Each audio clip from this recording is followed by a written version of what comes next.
I believe with all my heart that we have got to help each other.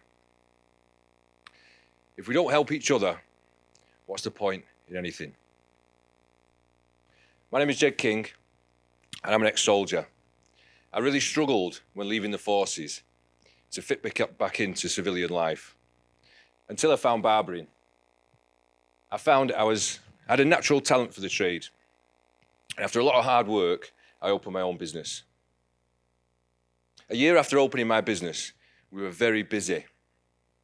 I was so proud to have created a business from scratch. This is something I had always wanted.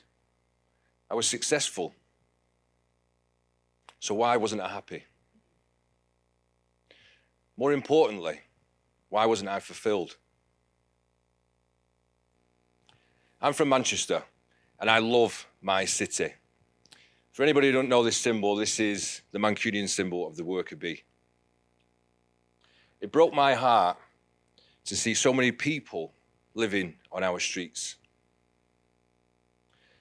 Since 2010, homelessness in the UK has risen by 102%. In the same time period in Manchester, it's risen by 900%. 4,000 people in Greater Manchester have nowhere to sleep at night. I'm somebody who's been close to being homeless 4 times in my life. So I couldn't just go to work and turn a blind eye. I assembled a team of volunteers, and we took to the streets of Manchester, offering haircuts, clothing, food, support, and advice. And I had no idea where it would lead. We've begun to make positive videos to spread awareness and encourage others to help. Our first video was viewed over 10 million times, and I then set up my foundation. BBC Three featured us in the Amazing Humans series, and that video got 24 million views on Facebook alone. This attracted a lot of people to my foundation. We gathered support from our community. We begun educating and sharing our knowledge with politicians, associated charities, and schools nationwide. We gathered support from our city's mayor, Andy Burnham, who is committed to ending rough sleeping in our city. Most importantly, we gathered the support of our homeless community. From the squats to the doorways, under the bridges and archways, people know us and they trust us.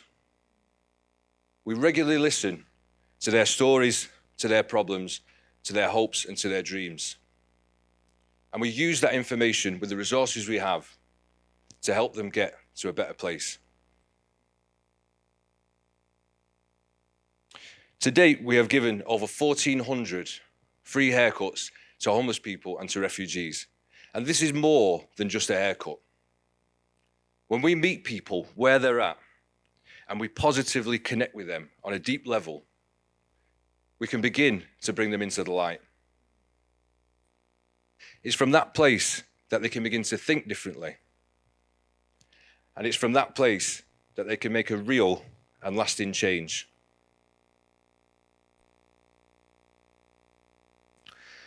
So many stories from homeless people living on the streets have inspired me over the years, and I'd like to share one with you. One of my homeless friends was physically and sexually abused until the age of 14 by his own parents. After 14 years of the most horrendous abuse possible, he was taken out of that toxic environment and he was put into our care system. The same thing happened in the care system. At the age of 18, he left care and he became homeless. Unable to trust and alone in the world, he began to self-medicate using heroin. I was absolutely disgusted to see him one day with black eyes and a swollen face. He was asleep in his sleeping bag, and a group of young guys thought it was funny to take turns kicking him in the face, and they poured beer all over him. Now, I'm sure if these young guys would have known his story, they would have thought twice about what they did. But this is just how vulnerable people are out on our streets. Despite all this, he's still trying to beat his addiction. And despite all this, he's still trying to create a more positive life for himself. And I personally will use all the resources I have to help him. We also travel to refugee camps. And I believe the power of human connection works anywhere in the world, even where there's a language barrier. I set up in this area in central Paris, where there are 500 homeless refugees sleeping rough. 10 minutes into the first cut, I was completely surrounded by about 100 refugees. It was silent, and they all had this intense look on the face, and I couldn't work out why. So I finished the first cut, and I stood up, and as they inspected my work, they all began to clap. And I now know they were looking to see if this white guy with a ginger beard could cut afro hair. And thankfully, I did a course before I went to ensure I could do a good job. So the guys were happy, and they all wanted their name on the list. 2 hours in, I began to feel a little overwhelmed by the sheer number of guys wanting a cut. At that moment, this 15-year-old refugee from Guinea walked straight up to me, and he said, "I'm a barber, I want to help you." I was so grateful for the help at this time. I got him a chair out of the van, I gave him some clippers, scissors, gowns, everything he needs to cut. And we cut together the whole day. He really put a shift in that day and massively helped me on the street. At the end of a long day cutting on the streets of Paris, I donated equipment to him, and then he was overwhelmed. He couldn't believe he had his own set of barbering equipment. He knelt down and he carefully wrapped each piece of equipment in the towels we provided. It was beautiful to watch. When I last heard from him, he was still cutting on the streets of Paris. We can all help someone in this world, and you have a responsibility to do so. However small it is, do it, and do it consistently. And I guarantee you all, you will change somebody's life. We built on the Paris trip with a trip to Dunkirk. I took 2 vans and a team of 6 volunteers. We set up 5 barbers with their own equipment. We did hundreds of haircuts in the camps. We distributed food, clothing, and toys for the kids. I was very proud of each member of the team that I took over there. It was an amazing and moving trip. I would like to invite you all to take part in a very easy and simple exercise. And if you play along, you'll get a real insight into our world. Are you ready? Raise your hand if you're ready to play along. Whether you're here or you're watching at home, play along and you'll get much more out of it. Now I want you all to sit forward, elbows on your knees, and put your head down. Close your eyes.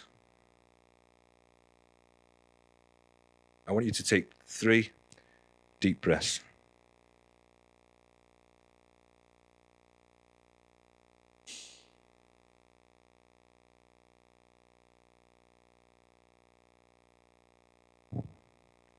Now I want you to remember the most traumatic event that has happened to you. Feel it. Live it like you're there. How did you feel then? What state of mind were you in? Remember the pain and what it took to take yourself out.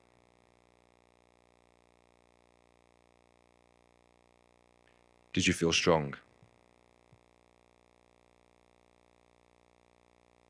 Did you feel like making a positive change in your life? Did you feel like you? Just slowly sit back and open our eyes.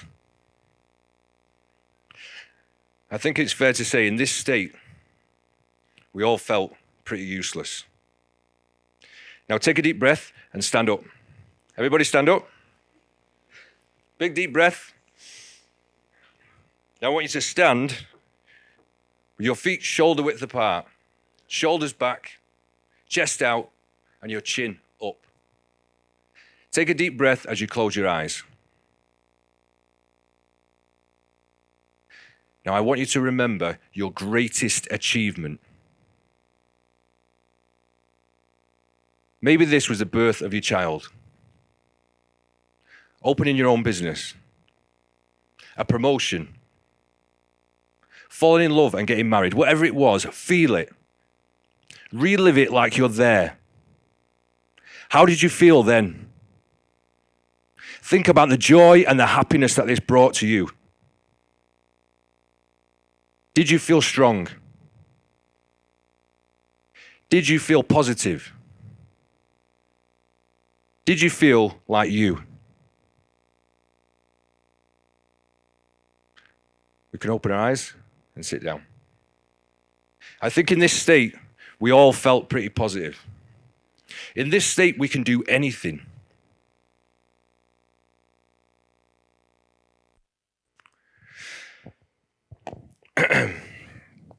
When human beings are in a bad state, they make bad decisions that sometimes violate who they really are. When human beings are in a good state, they think differently and they make better decisions more in line with who they are. Physiology says motion creates emotion. The way we use our bodies determines how we feel. We use this knowledge in conjunction with our skill as barbers to change a person's state. As each person sits in our chair, we pull the shoulders back. As we comb their hair, we lift the chin up. As the hair is removed, as we clean off the dirt, as our incredibly positive team affects each person sat in our chair, a beautiful and astonishing thing happens. They remember who they are. They reconnect with themselves and their personality appears. At the end of the haircut, we are left with a human being in a good state, more able to take their life forward in a positive way. We are all able and have a responsibility to lift people up.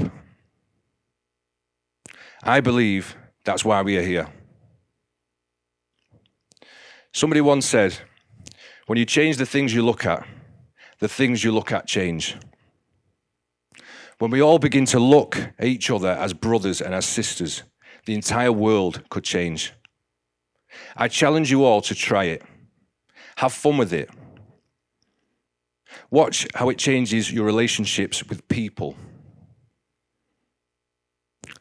Ultimately, my foundation is contributing to ending rough sleeping. And I know it can be done. If we all contribute together, businesses, charities, governing bodies, the general public, if we all pull in the same direction, we can look back one day and say, remember when we used to have people living on our streets? I have a dream that we used to have people living on our streets. In 2005, I visited a town in Alberta, Canada, and I spoke to rough sleepers there. That same town now has 0% homeless population. And if they can do it, so can we. Thanks very much for listening.